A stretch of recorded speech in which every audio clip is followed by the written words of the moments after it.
enough of our employees in that weren't able to do it by their own. Well, that and the other So we reason. were able to, they were really good about it. Now we're on. Who were the three people? So what's the other one? Yeah. And there's Virgil and Elaine, Virgil, and Jim Miller. oh yeah, okay. Oh, These good, are you did just, find 3 people then? I did, yes. So these are for the county, and then I'll show you at the very back is the one that's yours, actually. So Stacy will sign that one, but everybody else, these are all Okay. you. So. I think the microphone's up. So for forensics, what was your skill? What was your? I did Farrago. Farrago, it's like so you have like a bunch of different pieces that you like cut together with like one binding theme. Oh. So my theme was like about the Black Lives Matter movement and like police brutality. Oh. Wow. Heady topic. Heady topic. Yeah, it was. Wow. Oh.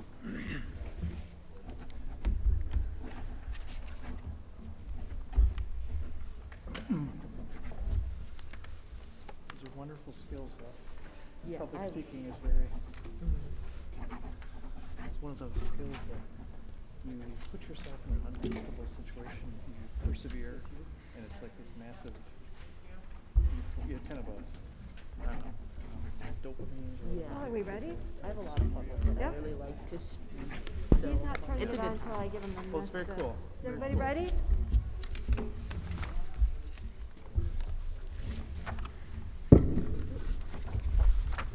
Good evening, everyone.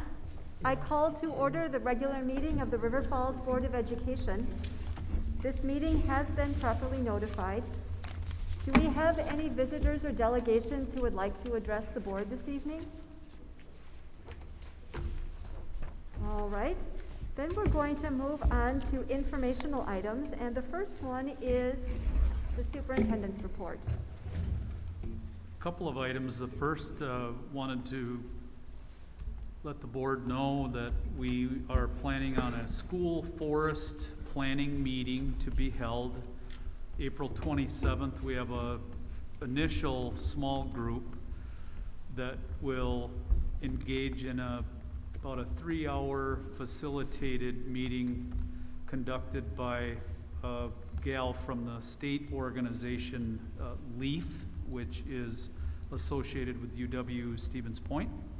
Her name is Gretchen Marshall. She has a decade of experience in working with school districts that are starting new school forest plans and continuing to work with districts that have long had a school forest.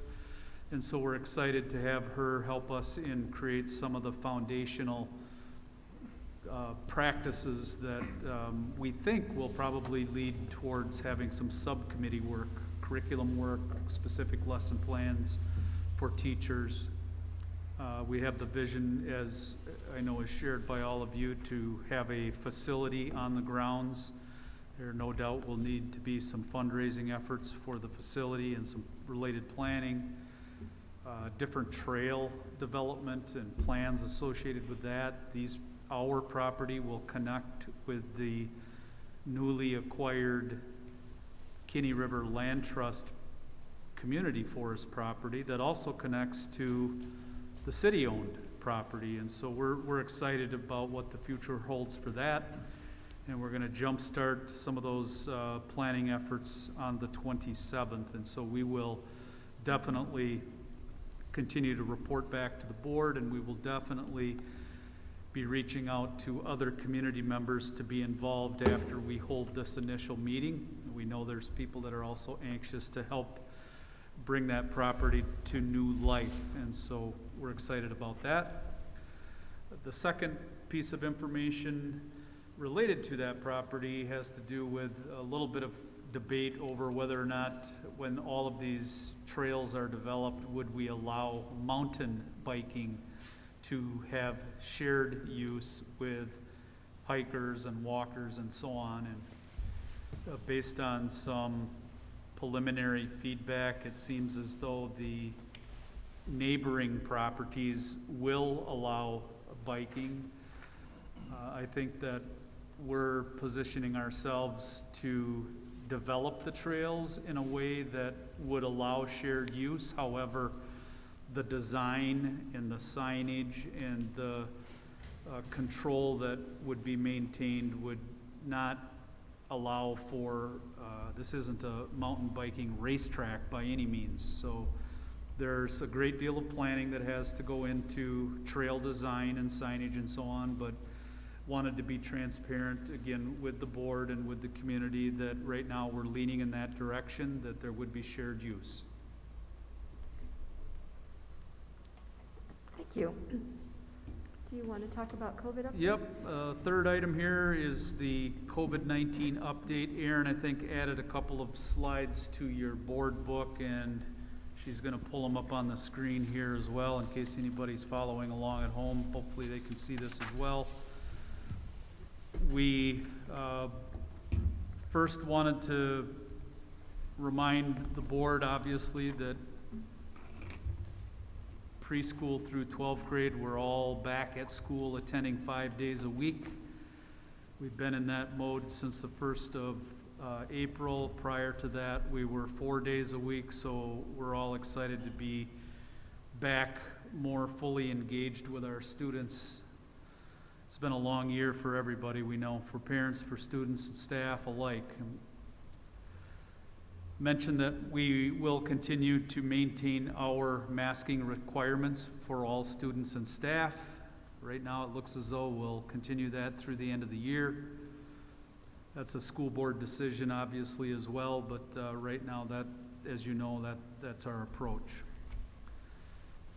Increasing student activities, just wanted again to remind the board that we do continue to create more opportunities for things that students at the end of last year unfortunately missed out on, such as prom and a graduation and musicals and concerts and a senior class party, and some of those things that we can hold safely in a face-to-face kind of setting. We have to control the number of participants at those various events through ticket offerings and so on, but the good news is that we're moving in the direction of providing some more of those engagement opportunities, of which so many of those things have been lost over the last year or 15 months. And so, again, just to be transparent with the public and the board, that we all share and we know that we share in the vision and the desire to have more of these activities. But again, we have to be mindful and careful and keep an eye on COVID. Last week, we had more cases of positive COVID cases in the district. We had 15, and by comparison, we've had in prior weeks about 4 cases per week. And so we will continue to monitor that. We're excited that our staff have all completed, those that took the option of receiving the vaccine. They have completed both their first and second shots. That's helpful. We know that now the age group for those that can be vaccinated include age 16 and up.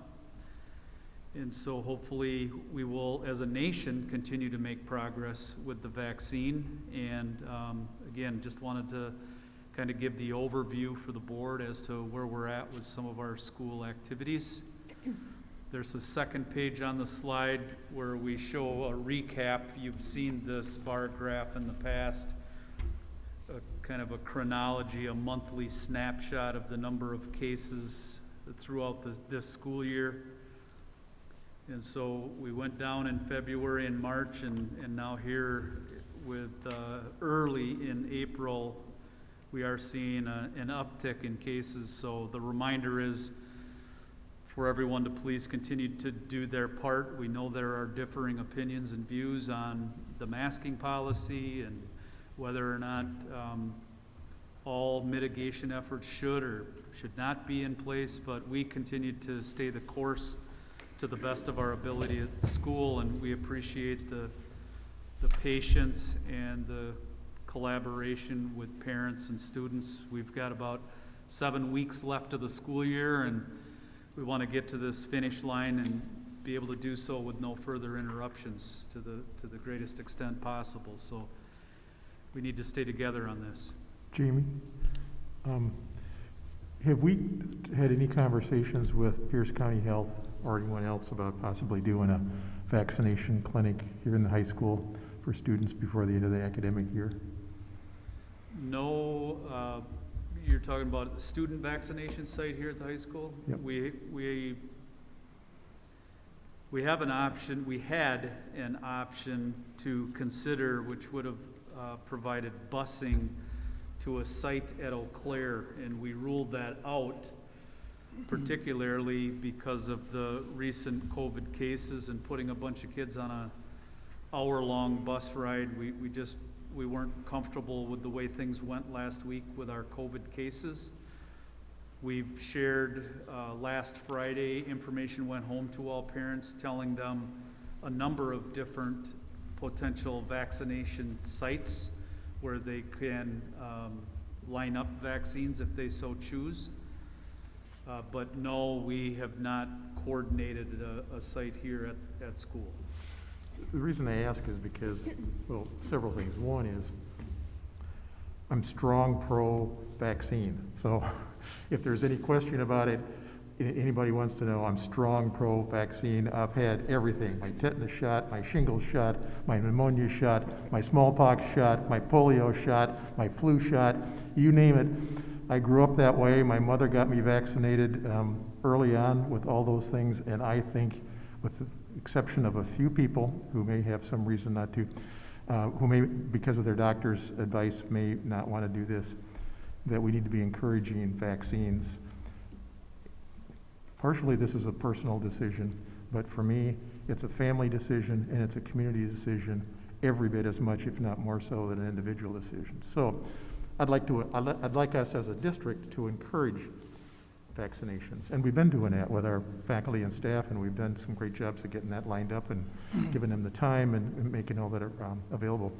However, one of my concerns going forward is once we get out into the summer, it may be challenging for some of our students to get a vaccine who may not have all the support around them at home, et cetera. Whereas if we provide this at school and it's here and it's convenient, if over the summer families have to drive to Ellsworth or have to do other kinds of sign up online, and some of the stuff gets very complicated. I've watched how people have had to sign up for these in the past.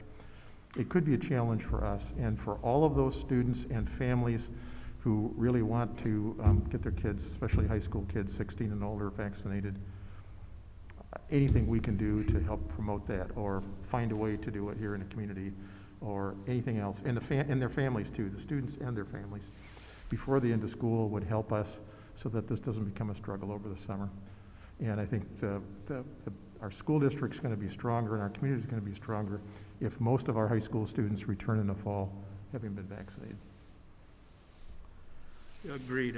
I think it's important from your position as a board member and from the district, from my chair, frankly, I too would advocate for the vaccine, but like you, I respect that individuals make that choice, and we're not intending to impose our will on anyone, but to advocate for the vaccine and to do what we can as a school district to help facilitate those personal choices. We'll continue to work with Pierce County. Again, I would remind all parents to please check the email that came from me last Friday. There's a long list, 8-9 different places where, including phone numbers and website links and so on, where you can look into the vaccine option if you so choose. Thank you. Anything else? That's it. All right. Do we have any administrators who would like to give a report? No? All right. Then we're going to move on to Dalen. And Dalen, when you give your report, could you also give us an update about forensics, please? About forensics? Yes. Yeah, so I just want to say sorry. I wasn't at the last few meetings. A lot's going on. I got into college, went and visited. I've been working, but that's besides the point. For forensics, we just won our 3rd state title, first place, and we had our first ever individual finalists to win. Me, Dennis Grizar, Emily Odegaard, and Kylie Hoytmond. That was pretty awesome to have that happen. That was just a really good experience, especially because of COVID and how different the season was this year. But I'm really proud of the team and everything that we did. For school-wise, it's been difficult being 5 days a week. That was a big shock when I came back and that happened. But I think everyone's adjusted pretty well. It's just normal. It feels almost like we never had anything else really. At least for me, it is like, okay, this is just the new normal now. It's been a lot of fun to be back at school, being there every day with everyone. I know a lot of other people have enjoyed it as well, to be able to have that full contact with our teachers. I think seniors are ready to be done though. I know just with COVID and the fact that we're seniors overall and just the 7 weeks left, I know everyone's pushing to make it to the end.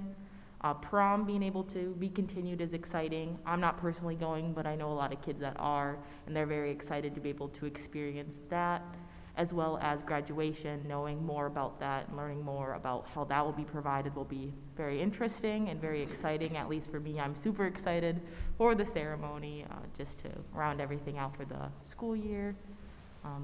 That's about it. Just really excited to be done and just have the best few weeks left of the school year. Well, I'm pleased to hear that it seems to be that people have settled into this new way of doing school that is maybe more normal but still feels a bit odd. Yeah, it's definitely, the only thing is like, at the high school at least, the Wednesdays are still a little weird. We've had like last Wednesday, we didn't have school, and we don't have school like this Wednesday.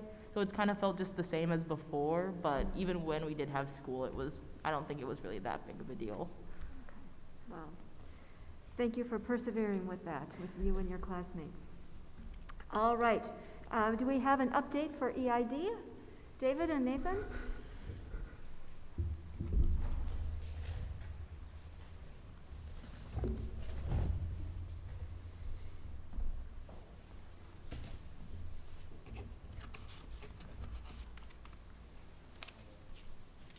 So on last Thursday, we had our April EID committee meeting, and the EID committee has about 22 formal members, but it has ballooned to about 45 members in total. So we didn't take a head count at the meeting, but I don't know, 30 showed up.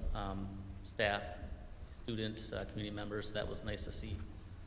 A couple of things we did is we talked through some resources that we put together in support of the Chauvin trial.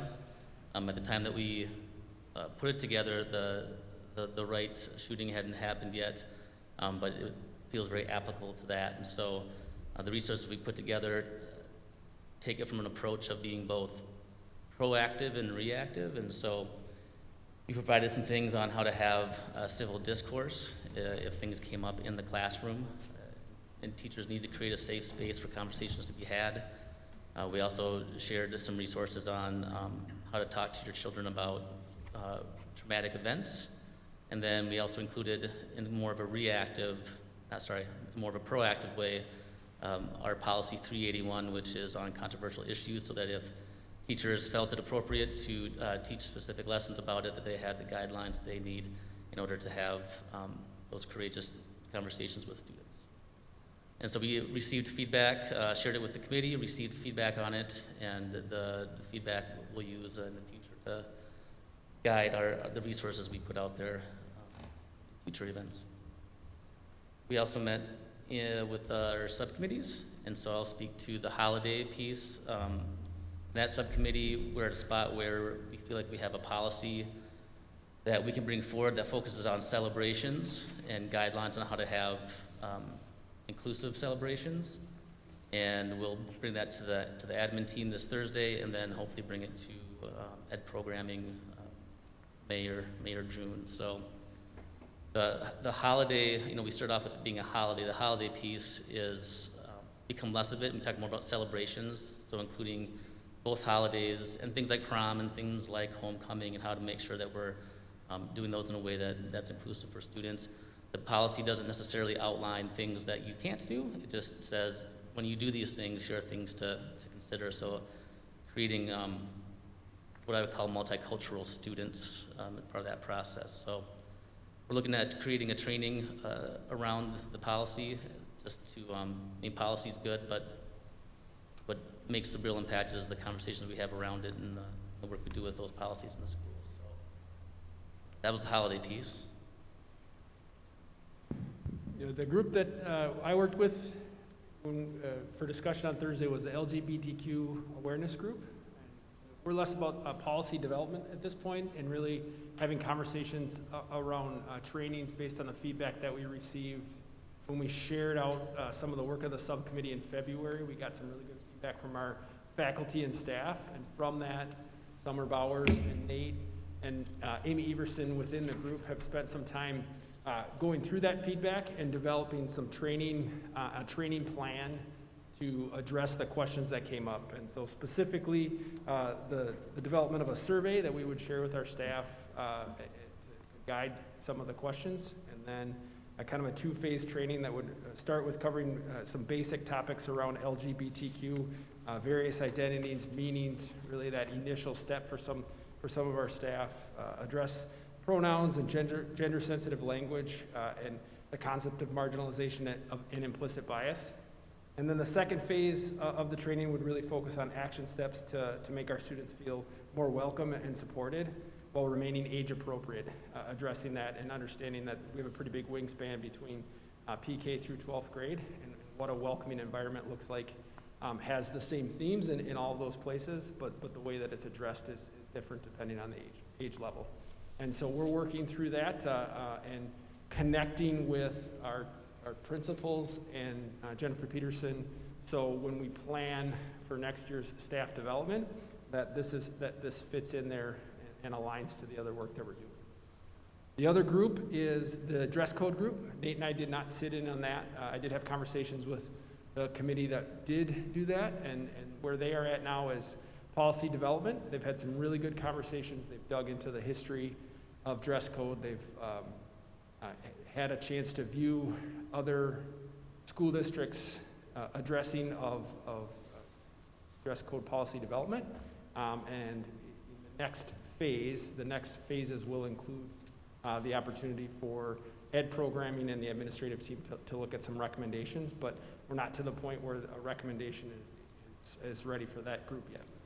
And Jamie, I don't know if you wanted to touch on any piece. Just would add that a good discussion, there's some strong points of agreement within the dress code committee, looking at making that policy fit and align with the expectations that we have as a professional place of learning, but also allowing students there's some things that we want to be mindful of to be sure that we don't have policy that, for example, identifies gender issue that would direct more attention towards whether it's a female student than a male student. There's some issues around hats and hoodies and all kinds of interesting debates that go on as far as areas that we want to improve and update our dress code policy, but at the same time, we know the importance of having a well-rounded sense of our community values represented in those policies along the way.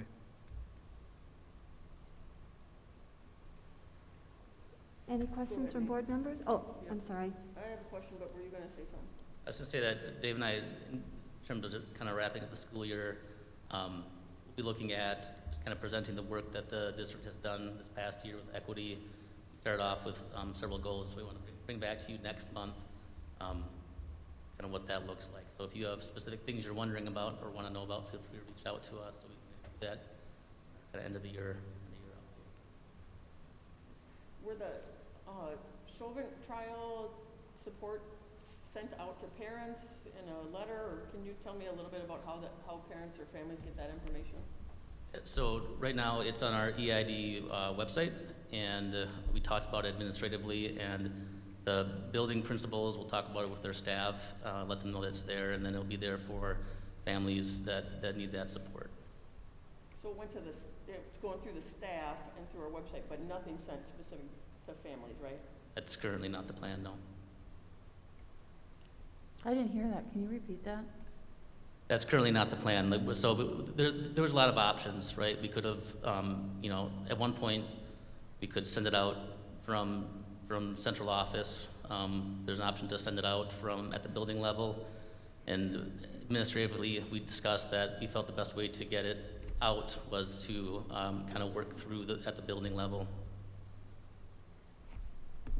That's the current plan.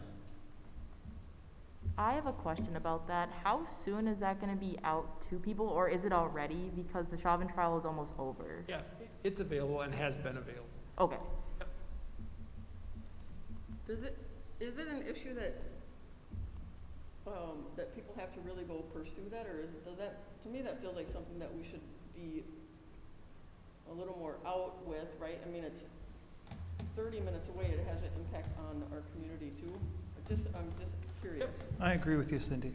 I think somehow we should send that information out to parents or families, or at least provide the link or that type of thing. Or even more of an understanding of why we're not doing that. I think it's fine if the will of the board is for us to send that information home. We certainly can do that. We took the approach to place it on our school district's website. There is an associated site for our EID work. Equity, inclusivity, and diversity is the committee report that we were just hearing. And the approach that we landed on with putting that resource on our website was one that we felt was appropriate by way of providing resources to parents. There are some who are more affected by these events taking place than others, and if you would rather that we send the information home to parents, we certainly can do that. Some of it, as was mentioned, it was a joint letter, really. It was, part of the letter was to provide resources to our staff, and part of it was resources for parents. And so administratively, we've been careful a couple of times over the past several months to respectfully and professionally remind our staff that we do have a board policy that guides us related to the discussion of controversial topics. And of course, not everyone, certainly not in today's world, would agree on the definition of what qualifies to be a controversial topic or not. But the point in that policy is to suggest that if in the event that there's controversial topics to be discussed, that there may be some parents that would prefer for their sons and daughters to not have conversation around whatever topics those are. And so in the past, the topic that comes to my mind is human growth and development. When we go in and talk with fourth grade students about body parts and how babies are made and so on, we give informed consent to parents, knowing that some may prefer to have those conversations at home and not have the school talk about that.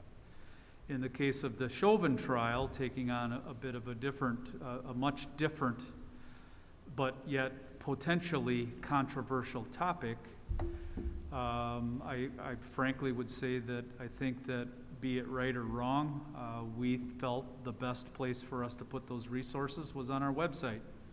And those that were looking for said resources could find them there. Do I think there's a great deal of harm in us sending resources like that directly home? If I thought that, we wouldn't have put it on our website. It was a choice that was made to approach it in that manner. Be that right or wrong or indifferent, I don't know, but that was a conscious choice that we put it out there as a set of resources. I just have a question. So the EID has their own website, is what I'm hearing, or it's on like the district website? The page on the website. Okay. Yep, because it's on our front page. Okay, because I just feel like that might not be, like, not enough people know that that exists. Because just how you were speaking of it made it kind of sound like it was its own website, so I think just clarifying for parents Yeah, or even students that are unsure, because I didn't know that existed, Sure. so they know where to be able to find those resources. Yep. Maybe not directly pushing it out to avoid maybe, I don't know, whatever controversial things you want to avoid, but to let people know that it exists, because I feel like no one really knew that it was there at all. Yeah, we have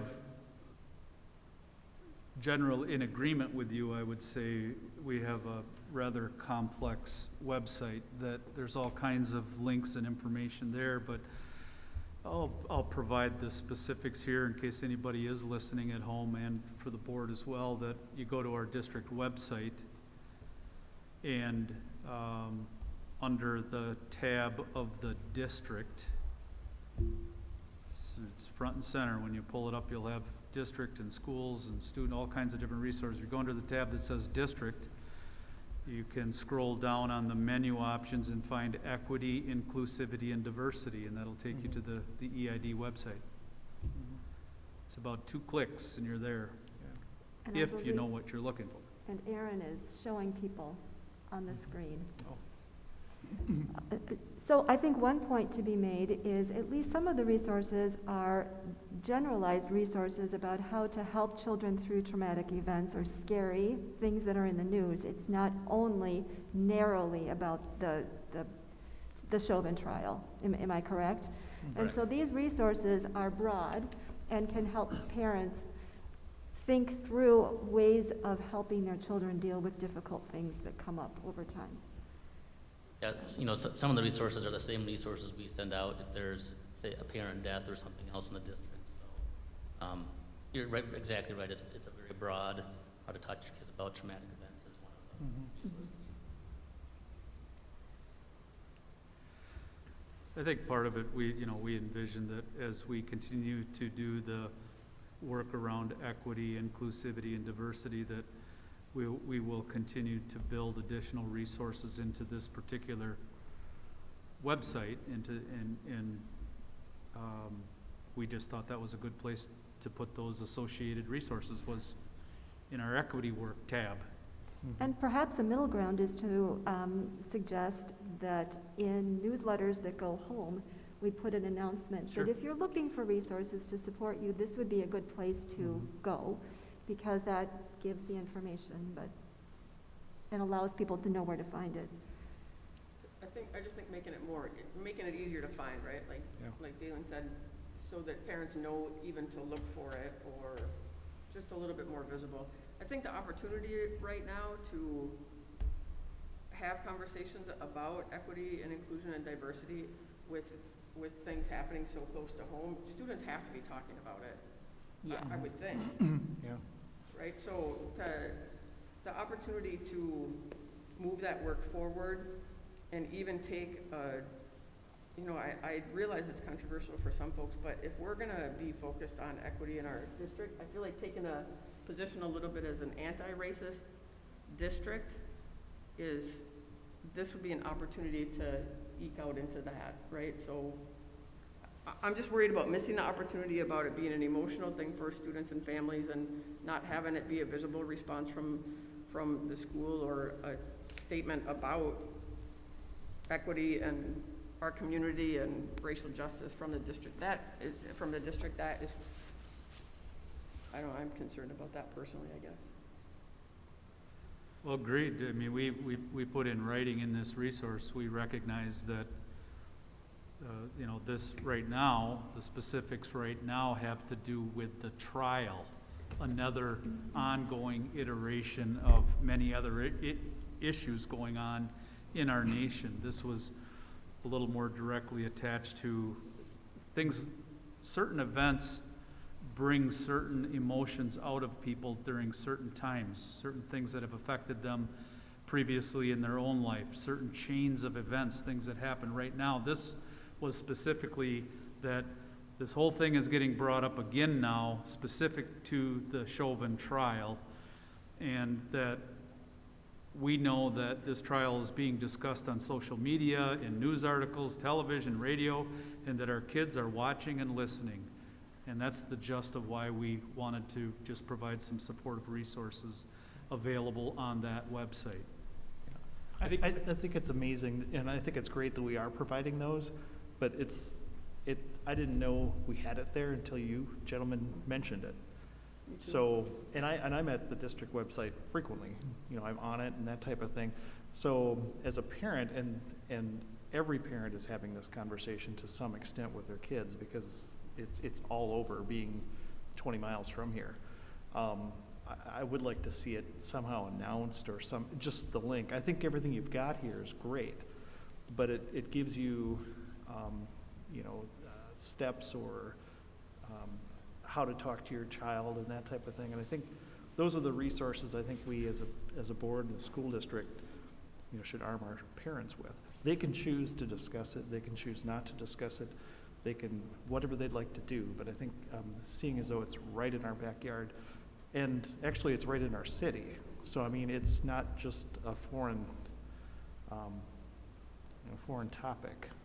Yeah, I would say that we got some really good feedback on Thursday related to this. Nate and I have taken some time to look at that. That was Thursday, today's Monday, and consider and reflect upon it. The board to sit down and have a conversation based on that feedback on the way that it is shared. Yeah. Is the big feedback piece. And we can definitely move towards taking that feedback and addressing it. Yeah, I'm not, you know, I don't think we should, as teachers and whatnot, address the student, talk to the students, but I fully believe in the parents' ability to choose to how to discuss it with their child, and that's my point anyway, is let the parents choose. And like I said, the information's available if you know where to find it. That's But key. I'm glad you brought that up, Bob. Having conversations in school. Our subcommittee on, whatever day that meeting was, Thursday, I guess, talked about policy 381 that I see is attached in here. Yeah.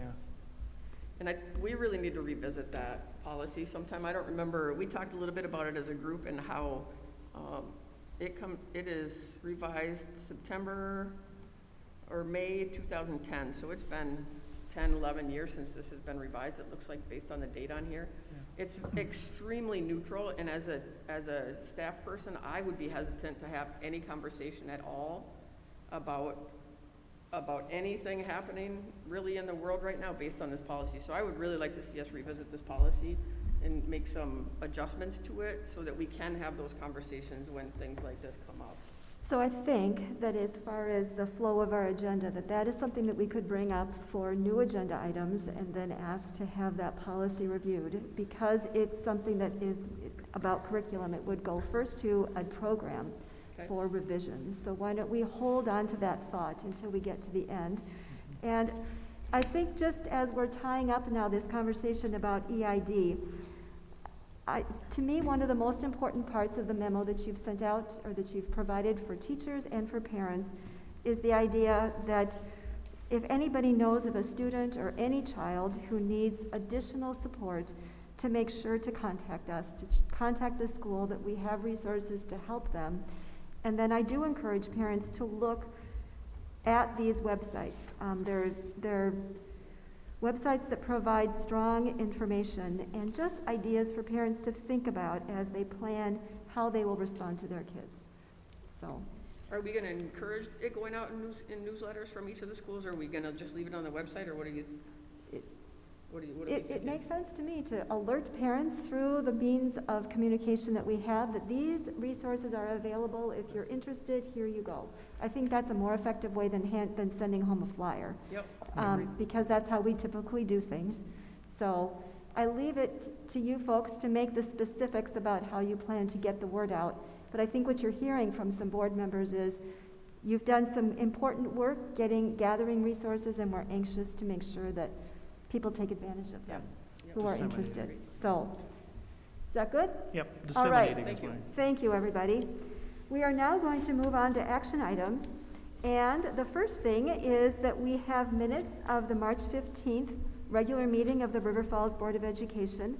We have bills that have been submitted for payment. We also have recommendations regarding employment. So at this point, do we have a motion to approve minutes, bills, and employment as presented? So moved.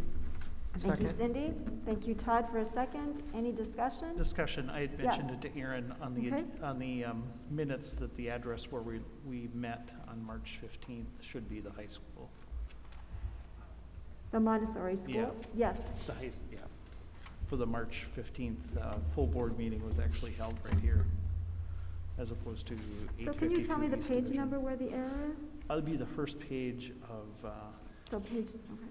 So it's in the paragraph. yeah, it's in the paragraph, yeah. I see, I District, it see. says district So- office. I mean, I Okay. think we could approve it So subject to we need amendment. to amend that to Yeah. make it accurate. Thank you for that catch, Bob. Good catch, Bob. Anything else? All those in favor? Aye. Opposed? The motion is carried. We are going to move on to committee reports, but I want to take a moment to make sure that the community understands how the committees work. This school board relies heavily on the work of committees. So we all meet in committees on Monday nights when we don't have a regular board meeting. We do this because we're able to delve deeply into subjects so that when we do come to the full board meeting, we've had a chance to become informed, to listen to administrators, for us to have conversation. And so when we come to the regular board meeting each month then, we ask the chairperson of that committee to give a summary of the work that was accomplished, the tasks that were in front of the committee, as well as a summary of the conversation. So that's what we're going to do now when we move into a report for educational program, and that will be Alan as the chair. Thank you, Stacy. Yes, this was actually a real fun meeting. We had very productive and had some good conversation. We started off, we held this meeting at the Montessori building, which is newly remodeled and built, and thanks to Nate Wells, Principal Nate Wells, we had a good tour of that elementary facility before our meeting and got to see the handiwork of the referendum, and that was my first time in it since it's been done. I was in there while it was being constructed and all that, so impressive place, and I appreciate the work that Nate did to walk us through there and the work that he's doing in that building. So we had a number of good agenda items. The first one was, this was really fun. This was one of the most interesting and enjoyable presentations I've had in a long time to a board meeting. Gabe Olson Jensen is a sophomore, right? He's a high school sophomore. And he's active in FFA and a horticulture student. Anyway, he wrote, this has been in the paper now and all kinds of things, but he wrote 2 grants for a total of $10,000 to develop an apple orchard at our land that we have on the west side of town. The district has owned this land for, 20, 30 years. And we've been using it for some FFA and egg science related classes, but this actually is a proposal to convert a small part of this to an apple orchard, and he gave us a really nice presentation, talked through it. We were impressed. I must say we were impressed, and it was a nice example of some of the work that our students do, that our teachers are doing with our students here, and it also prompted us to have some conversation about the future of that piece of property and what other kinds of things might this do. But literally there's potential now to do more, especially with this apple orchard, with horticulture science, family consumer science courses, other field trips, FFA activities, all of that. So anyway, we will include that piece of property more in our district strategic planning, I think, going forward. So that was a real interesting presentation. Then we had a conversation about this year we will be going back to doing the middle school trip to Washington, D.C. in the summer. We had to suspend that last year. There was a delay this year while they were working on safety protocols, et cetera. It looks like it can go. So anyway, that's why we were discussing and approving both the preliminary and the final proposals for this. Typically they're done at separate meetings, but there's a bit of a time crunch right now. Looks like that's on track, enough chaperones, looks like there's going to be enough safety protocols that will go forward. Then we had a very healthy conversation about the district's use of assessment data. and had a good presentation. He had a number of staff members there. Jennifer Peterson helped walk us through this. And in sum, I think we came away from that with a much better understanding of how data is being used by these staff members, by teachers in our district, as well as how it's used in our individual buildings to guide instruction on interventions with specific students to help them be successful. So we got a lot of questions answered in that, and they got some good feedback from the board about our feelings about assessment and that as well. So, and we had a summer school update. As of that meeting, we had over 250 students who were applying for summer school. Some implications for additional transportation, et cetera. Jennifer, where are we now with the numbers? Is it more than 250? Yeah, we keep ticking upwards, both at the secondary level and the elementary level. So we're looking at kind of capping enrollment around the 1st of May, at least in the elementary and middle school programs. So, Okay. At what kind of number? Are we at 300 yet? not quite. Okay, not quite at 300. And 70s to 280s. you're looking at a deadline now of maybe May 1. Okay. Yeah, May 1st.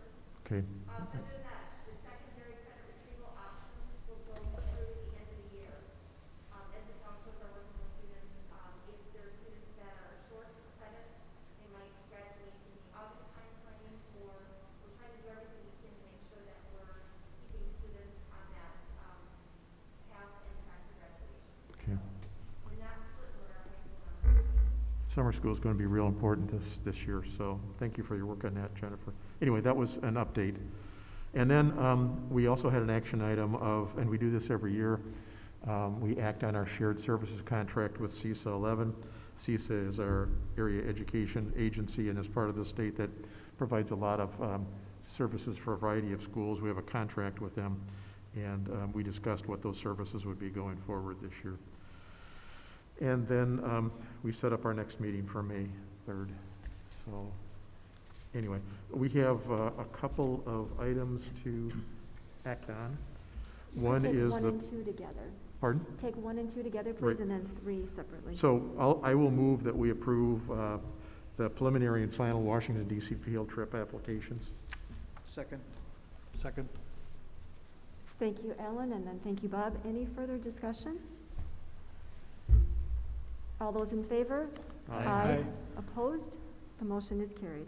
And then I'll move that we approve the shared services contract as presented to us with CISA 11 for next year. Second that. Thank you. Any further discussion? These are important relationships and partnerships that we enter into to serve the needs of our students. All those in favor? Aye. Opposed? The motion is carried. And now we'll turn to a report about finance and facility. Thank you, Stacy. We met last week, and we had 2 agenda items. The first one was about the school forest, which you heard about in the superintendent's report. So I won't need to review that any further, but that's very exciting to all of us. We've had this land for many years. It's been landlocked. And, now with this partnership with the Kenny River Land Trust, there's going to be an opportunity for us to work with them to create a path into the school forest, and create some resources, educational resources, community opportunities and everything. So it's very exciting. And then the second item that we talked through, we had Chad, who is our finance person for the district, kind of talked us through the various tranches of CARES Act money that are being made available to schools, or for parts of that being made available for education.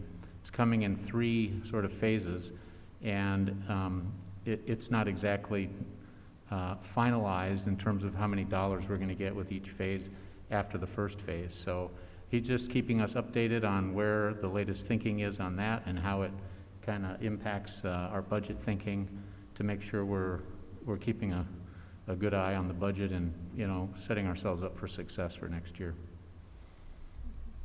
And there will be ongoing work to keep Yes. track of all of that, yes. Thank you, Mike. Now, typically, Amy would provide the report for personnel as the chair, but she wasn't able to be there, so I can give that report.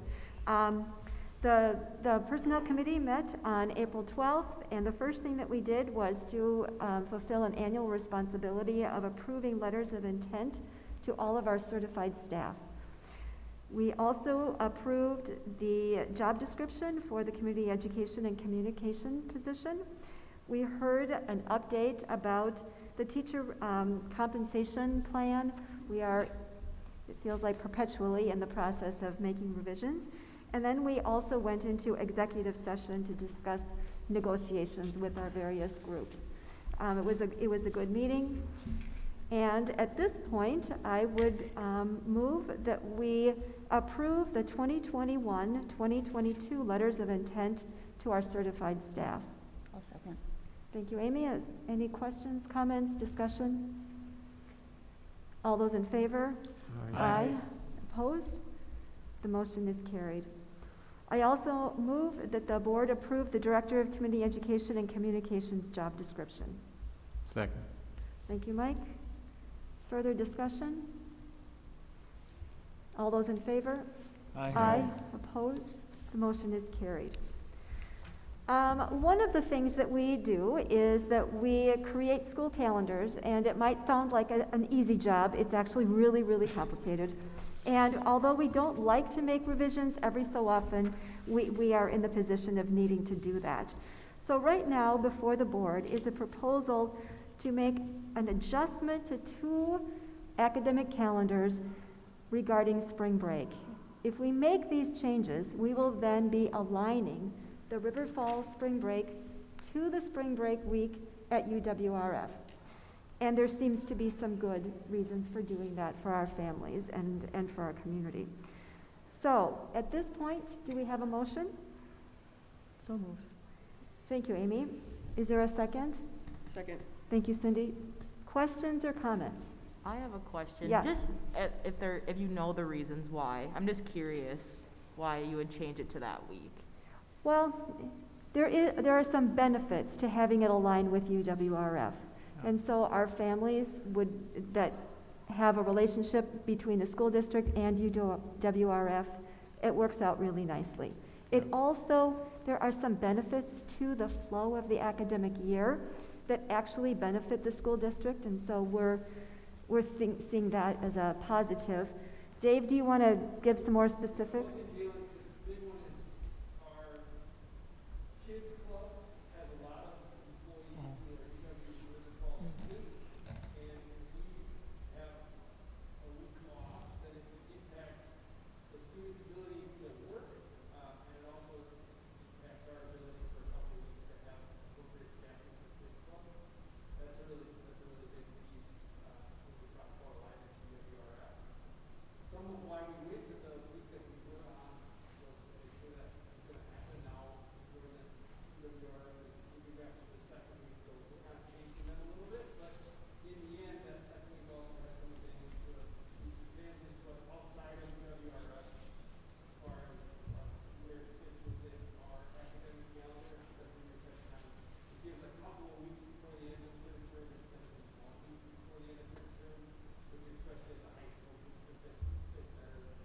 One reason why we were always worried is the standardized testing schedule and the ACT makeup is. The one thing that's come out of COVID is they offer some flexibility of how we can do our makeups, so we don't have to be worried about.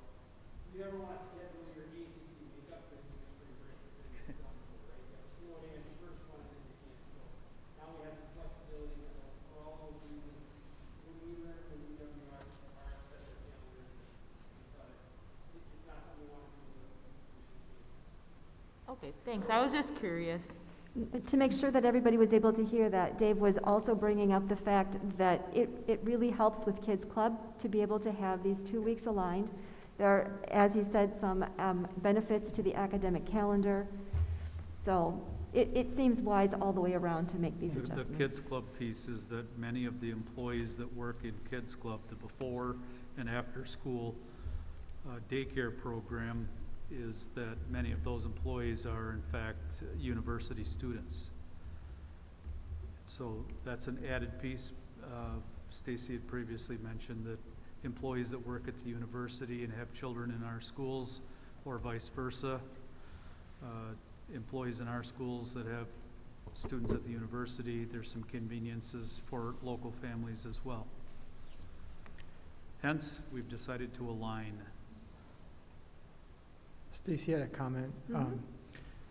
I'm supportive of the change for the reasons that were laid out, but I will say if you took COVID out of it, I probably had more people reach out to me in the year and a half that I've been on the board about this change than just about anything else that I've seen up to this point. So, Really? and it wasn't an overwhelming number, but it reinforced to me how many people actually look at that calendar when it's approved the first time and set their schedule by it too. So I know it's not taken lightly. I just wanted to comment that I did receive some feedback that it does cause a little bit of a headache for some people who were proactive planners, which we generally like to have.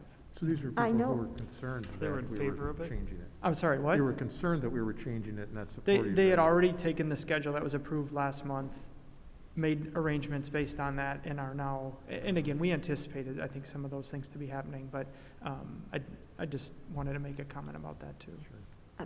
I know exactly what you mean on that. And the good news about that is that people are paying attention, but I think that we do want to make a commitment that we really we don't do this lightly, and it's not going to be our practice. Yeah. And we apologize And we are really for- sorry. For That was the only point. human error was made in that we neglected to collaborate with our neighbors at the university, and upon review, we feel like those that are frustrated, had we left it one way versus those that are frustrated the other way, it kind of fits in many of the COVID-related decisions that we make, and so Yeah. all we can do at this point is apologize and ask the board to approve that change. Yeah. Yeah. Anything else? All those in favor? Aye. Opposed? The motion is carried. And again, for people for whom this changes your plans, I'm really sorry. All right, now we are going to move on. Do we have any proposed items? So Cindy, you've already raised one that you are interested in reviewing. Now, we have to remind me of the number. Board 381. policy 381. 381. I think that it's just wise to ask Jamie and Jennifer to think about exactly where that should go, proper timing. We've got a lot on our plates right now. It's not going to happen next week, but it'll get taken care of. Other agenda items that should be added to future agenda. One thing I raised last month, and I should have followed up to put it on this one, was just a discussion about activities for the summer. Oh. And do we do a promotion, and do we support any kind of proposals that would encourage launching activities for next year during the summer? Workshops, camps, any of that sort of stuff. And maybe we can get an update or report on where we are with activities and that kind of thing for the next meeting. You're talking about co-curricular? Yeah. Yeah. Yep. I believe that came up when we were recognizing the fact that not only have our students had academic challenges, and there are gaps to fill academically, but we're also concerned about the experiences that they have lost, and we're anxious to think of ways of addressing that. Okay, so an update on that. Other things. This isn't necessarily a board meeting, but I would just raise for the group, I should have said it as part of my Ed Programs Committee report, but we've done two on-site meetings. We did one at the Renaissance Academy, and a few months ago, we just did one over at the Montessori. For our May meeting, we can hold it anywhere if you have a preference. So if you would want to go into one of the other elementaries, middle school, high school, bring it up. We don't need to decide tonight, but I just put it out there for the rest of the board, give some suggestions, because we might just as easily meet in these places, and maybe even invite the PTOs or some other of the groups out there too, if they want to attend and participate in this. It's nice when we can get in the buildings and see them, so. I agree. It's nice to get out and see different buildings and different teachers. And someday we might be able to go to the apple orchard. Yeah, Our maybe school June, apple when it's orchard, warmer. yeah. Anything else? All right, then we're going to move on and schedule meetings. The board reorganizational meeting, which is an annual responsibility, will be held on Monday, April 26th at 6 o'clock. The Educational Program Committee will meet Monday, May 3rd at 6 o'clock. Finance and Facilities will meet Monday, May 10th at 6 o'clock. The next Personnel Committee meeting will be Monday, May 10th at 6:30 or immediately following Finance and Facilities. The next regular board meeting will be Monday, May 17th at 6 o'clock. All of those meetings will be held here at the high school, either in the auditorium or in the media center. And the good news for the board is we do not need to go into executive session tonight. We don't need to do that after all. And so the meeting is adjourned. Thank you, everybody. Thank you, Stacy.